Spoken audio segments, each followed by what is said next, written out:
किसी की चिड़िया चहचहाती थी, किसी की बिल्ली म्याऊं म्याऊं करती थी, किसी का कुत्ता भौ भौ करता था। सब कहते थे हमें यहाँ से खबर आई, हमें वहाँ से खबर आई, हमें इसने बतलाया, हमें उसने बतलाया। तो मैं आप लोगों को नाज़रीन एक ही बात कहता था कि हुकूमत अपनी मियाद पूरी करेगी, मियाद से आगे नहीं जाएगी। तो कल ये चीज़ साबित हो गई। देखो, बिजनेस का प्रोग्राम करता हूँ, सियासत का मैं करता नहीं। ना मैं शामी हूँ ना कबाबी हूँ, मैं तो वैसे बात कर रहा हूँ। मैं तो सीधा सा बच्चा हूँ, मासूम सा, है ना। बादामिया मासूमाना से ही सवाल करता हूँ मैं, मासूमियाना सी सवाल सोच है मेरी। मैंने इस मुल्क में क्या क्या नहीं देखा। अपनी आंखों से मैंने ये देखा कि ज़ियाउल हक साहब जो मुल्क के सदर होते थे और कितने अहम ओहदों के ऊपर फायज हुए, फिर उसके बाद जहाज़ हवा में फट गया। जैसे गुलाम इसाक खान साहब ने कहा, फिर दांत ही मिले उनके बताने के लिए कि वो ये हैं। ये मेरी ही गुनाहगार आंखें थी, ये मेरी गुनाहगार आंखें थी जिनमें आंसू थे जब बीबी साहिबा की, जो मैं क्या कहूँ, जब डेड बॉडी पड़ी हुई थी और उसको कोई उस टाइम पे वारिस नहीं था। ये मेरी इन आंखों ने देखा, मेरी इन आंखों ने देखा, मेरी इन आंखों ने देखा कि नवाज शरीफ साहब जो हैवी मैंडेट के साथ वजीर आज़म बने थे, उनको मुशर्रफ साहब ने हटा दिया। और मुझे आज भी याद है कि एक अफसर था, उसने गालिबन मुशर्रफ साहब को रोकने की कोशिश की, पुलिस का अफसर था, और मुशर्रफ साहब ने उसके एयरपोर्ट के ऊपर वह चांटा लगाया चपाट कि उसकी गूंज ऊंची ऊंची दूर दूर तक सुनाई दी। और फिर हमने ये भी देखा कि कहाँ बेचारे मुशर्रफ साहब का इंतकाल हो गया और गूंज कहीं सुनाई न दी। देखे हैं मैंने कितने ही सिकंदर खाली हाथ जाते हुए। सिर्फ आपको इतना ही कहूँगा कि मेरी इन आंखों ने बहुत चीज़ें देखी। मेरी इन आंखों ने उस शख्स को भी देखा जो कहता था कि मैं इसकी हथकड़ी नहीं खोलूँगा, मैं उसको बंद करवा दूँगा, मैं इसका ये कर दूँगा, मैं छोड़ूँगा नहीं, मैं रुलाऊँगा, ये रोएंगे। मेरी आंखों ने ये भी देखा, नाम नहीं ले सकते ना, कि जब वो गया उसके बाद शोरो गोगा भी हुआ। आज मैं उसका नाम भी नहीं ले सकता। ज़माना बदलता है, आसमां बदलता है, रंग कैसे कैसे। यही डब्बू था, यही डब्बू, डब्बू दिखाओ डब्बू, लोगों को पता लगे डब्बू कौन है। यही डब्बू था जो इतराता था, मीडिया को गालियां देता था। ये डब्बू याद है ना आपको? एक वजीर होता था, पता नहीं किस गवर्नमेंट का वजीर था, उसका नाम था डब्बू। कितना इतराता था, अपने आप को फिरौन समझता था। क्या जिसकी हैसियत है, मुंह पे लानत दे रहा था, अपने मुंह छुपाता फिर रहा था बेचारा। मैंने देखा अपनी आंखों से इसी शहनाज गिल को, नहीं ये शहनाज गिल का भाई है, शहबाज गिल उर्फ सियासी बेवा। और बेवा को ये क्या कह रहा था, पंजाबी में क्या कहते? वैसे मैंने आज तक, मैं पंजाबी हूँ, बचपन से मैंने कभी बेवा के लिए वो लफ्ज़ नहीं सुना जो ये कहता था कि बेवा के लिए इस्तेमाल होता है। तो ये सियासी बेवा शहबाज गिल अब किस हाल में है? मैं लोगों को यही समझाता हूँ, अल्लाह ताला ताकत देता है इम्तिहान के तौर पर। खैर, चीज़ क्या साबित हुई नाजरीन? हुकूमत 30 दिन के बाद ख़त्म हो जाएगी नून लीग की। 14 अगस्त कम 14 अगस्त गवर्नमेंट चली जाएगी। ये भी नोट कर लो, 3 महीने के अंदर अंदर इलेक्शन हो जाएंगे। इलेक्शन होने के बाद जिस वजीर आज़म का मैंने बताया वही आएगा। अच्छा नहीं बताया, खैर हर चीज़ बताने की नहीं होती, कुछ चीज़ें समझने की होती हैं। इन 30 दिन के अंदर गवर्नमेंट क्या क्या काम करने वाली है सुन लो। नंबर 1, हुकूमती इकदाम के नतीजे में स्टॉक एक्सचेंज माजी के तमाम रिकॉर्ड तोड़ देगी और डॉलर की कदर में इन 30 दिन के अंदर मुस्तकिल कमी देखने में आएगी। आखिरी दिन तक इनकी ख्वाहिश होगी कि डॉलर की कदर में कमी आए, स्टॉक एक्सचेंज में रिकॉर्ड इजाफा हो। यह मेरे से लिखवा लो, साइन करवा लो। इसके अलावा इनकी ख्वाहिश ये होगी कि बिजली के नर्ख कम हो ना हो इज इरेलेवेंट। 1 या 2 दफ़ा ये बिजली तेल का रेट जो है, ये गाड़ी के तेल का रेट है, पेट्रोल, इसका रेट 1 आध दफ़ा कम कर दें ताकि वाइट पेपर में ये साबित हो जाए कि ये डॉलर इतने पे छोड़ के गए, स्टॉक एक्सचेंज यहाँ पे छोड़ के गए। और हमारी आवाम को चीज़ों का तो पता है नहीं, बहुत ही भोले हैं। और भोले के लिए यार वो क्या क्या लफ्ज़ इस्तेमाल करते हैं हमारे यहाँ, एजाज क्या बोलते हैं? अच्छा खैर, समझ तो आप गए होंगे। खैर, मेरे साथ बहुत ही अहम मेहमान शामिल है गुफ्तगू हैं। तारुफ कराता चलूँ, जनाब फ़ारूक अफजल साहब जो कि एमसी मेंबर भी हैं KCCI के, और इसके अलावा बहुत अहम ओहदों के ऊपर फाइज रहे हैं, पाक तुर्क बिज़नेस फोरम के मौजिद और जिसे आप कह सकते हैं कि सरबराह भी हैं। वेलकम करता हूं सर आपको शो में। बहुत शुक्रिया अली भाई, थैंक यू। माजरत थोड़ा घुमा फिरा के उल्टा सीधा करके थोड़ा तमहीद के अंदर आपके सामने पेश किया, ताहम मेरा काम मंजर कशी करना था, हालात की मैंने आपके सामने कर दी। ये आप अपने जहन में बिठा लें कि ये 30 दिन बहुत ही अहम रहेंगे पाकिस्तान की मईशत के लिए। जाते जाते सारे अच्छे काम करके जाएंगे ताकि जब भी आप कहें तो आपको बताया जाएगा कि हम डॉलर इतने पे छोड़ के गए थे, पेट्रोल इतने पे छोड़ के गए थे, हैं जी, और हमारे दौर के अंदर स्टॉक एक्सचेंज यहाँ खड़ी हुई थी। तो ये रिकॉर्ड हमारा ये क्लियर है। अब अगले आए तो उन्होंने ख़राब कर दिया। तो ये बताएं कि अभी ये 30 दिन अच्छे जो गुजरेंगे उसमें हम क्या क्या कर सकते हैं, आपकी क्या तवक्कुआत है? जी बिस्मिल्लाहिर्रहमानिर्रहीम। मैं आपसे I beg to disagree with you.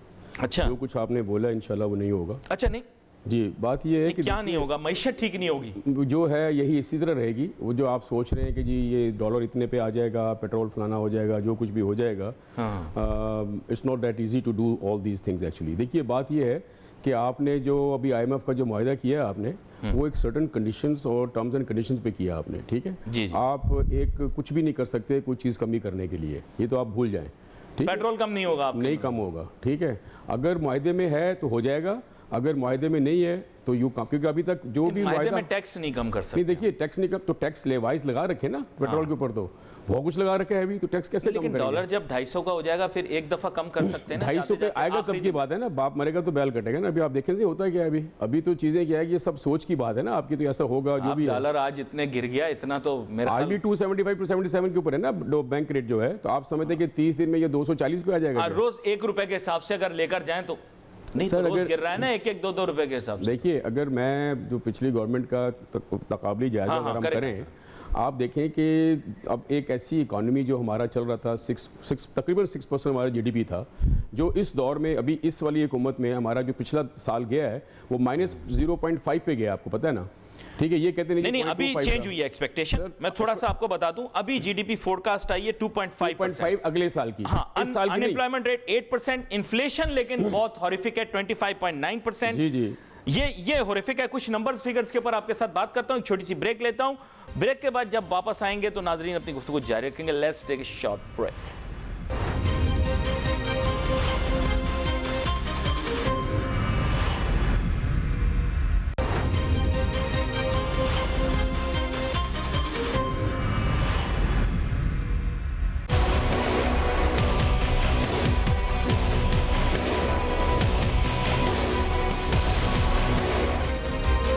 नाजरीन welcome back after the break. अब मेरी राय बुनियादी तौर पर और मेरे जैसे और भी लोगों की राय यही है कि साहब 30 दिन के अंदर मईशत के अंदर बेहतरी आएगी। जब ये हुकूमत जा रही होगी तो ज़ाहिर बात है अपना ट्रैक रिकॉर्ड सही करके जाएगी।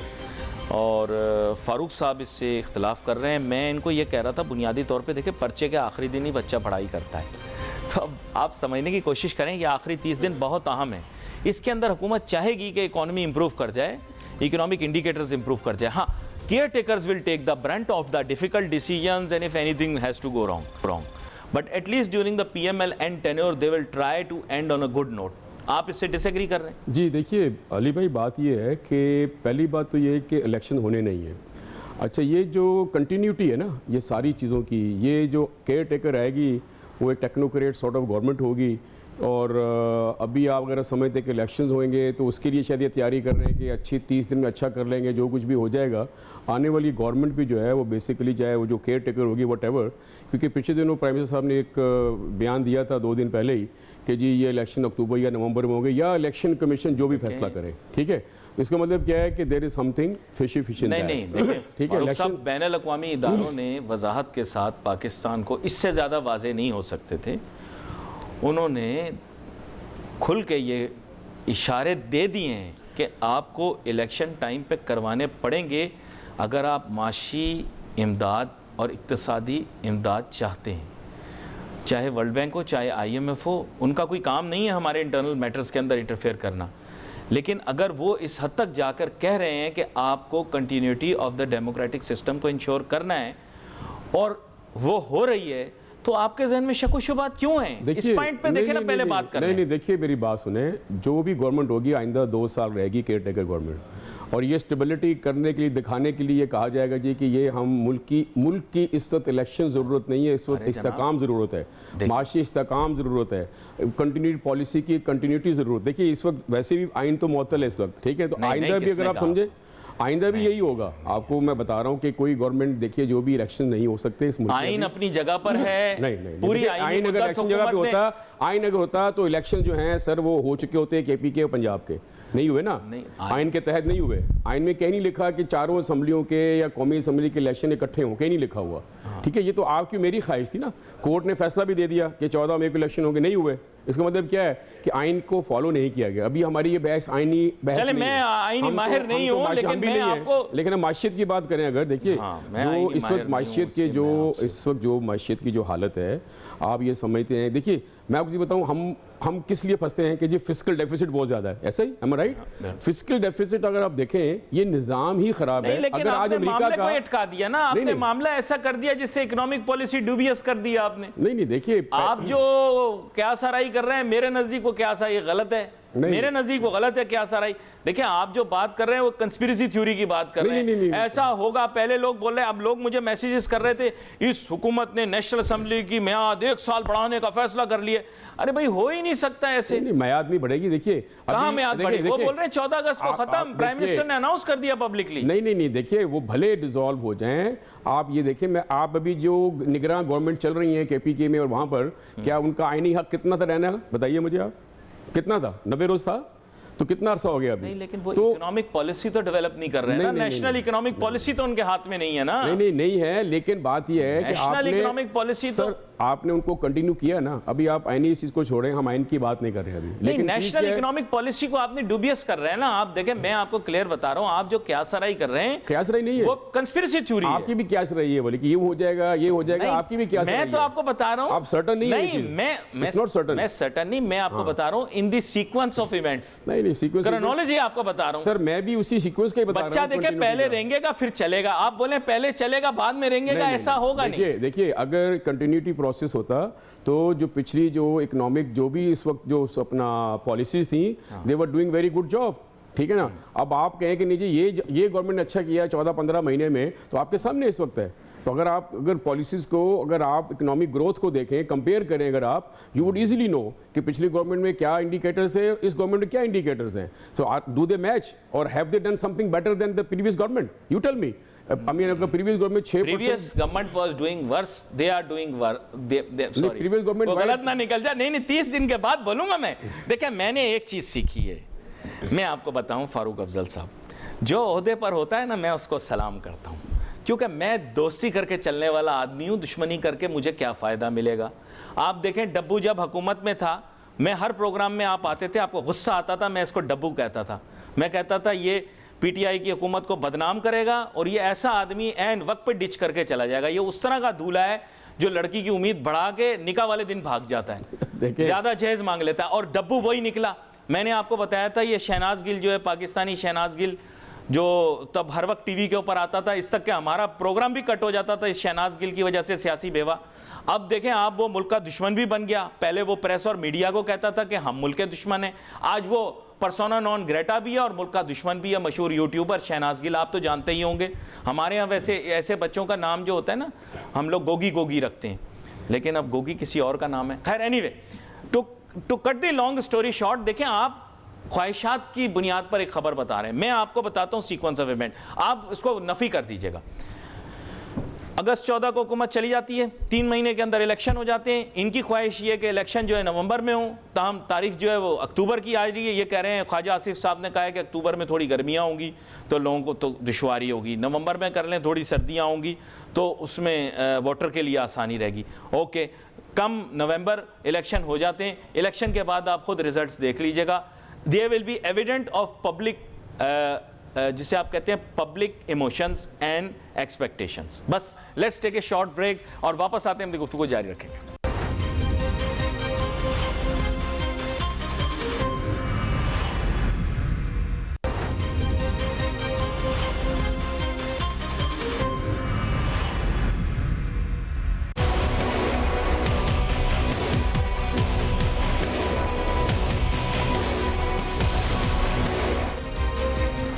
इख्तिलाफ राय होता है, कुदरती सी बात है, और ज़ाहिरी बात है मईशत के मुतालिक तो हर शख्स परेशान है। फ़ारूक अफजल साहब ख़ुद ताजिर सनतकार बिरादरी की नुमाइंदगी करते हैं, तो ज़ाहिरी बात है इनके जहन में भी बहुत सारे शक व शुबहात हैं मुस्तकबिल के मुतालिक। लेकिन देखें फ़ारूक अफजल साहब, बात यह है कि मेरा ऐसा ख्याल है, अब हुकूमत का ऐसा सोचना है कि हुकूमत को ये जो 3-4 दिन के अंदर पहले IMF से एश्योरेंस मिल गई, फिर सऊदी अरब से पैसे मिल गए, फिर UAE से पैसे मिल गए, फिर कल रात गए या अली सुबह IMF से मामलात बिल्कुल तय हो गए और अब फाइनल हो गया $3 अरब वाला मामला।